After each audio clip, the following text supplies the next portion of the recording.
Well, with Thanksgiving less than a week away, local, state, and national health leaders are encouraging people to think about ways to celebrate safely during the COVID-19 pandemic. MTN's Jonathan Ambarian talked to Lewis and Clark Public Health about their advice for the holiday. Lewis and Clark County Health Officer Drenda Neiman says they would have recommended people keep their Thanksgiving celebrations smaller this year, even before the recent spike in COVID-19 cases.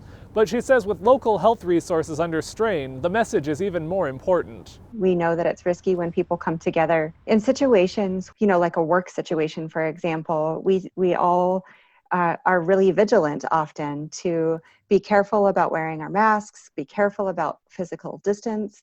But when we get together with family, we let all of those guards down and we're not always as careful. Lewis and Clark Public Health is encouraging people to gather only with those in their own household and connect virtually with other family and friends. If someone is having a gathering, they recommend keeping it short, maintaining distance, having it outside if weather permits, and making sure masks are worn when not eating and drinking. It's uncomfortable, but if we all do it, then it's not that big of a deal. Other leaders are offering similar advice. The CDC has recommended postponing Thanksgiving travel, and Governor Steve Bullock urged people to avoid private gatherings of 15 people or more. Neiman says she understands after a difficult year, people don't want to give up a chance to be together, but she asks that they consider making changes this time. This is hard on every single one of us, and these are hard decisions to make, and we fully recognize that, but we're asking our community to really pull together and do the right thing.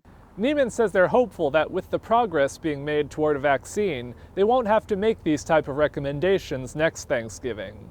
In Helena, Jonathan Ambarian, MTN News. You can find Lewis and Clark Public Health's full Thanksgiving guidelines on our website.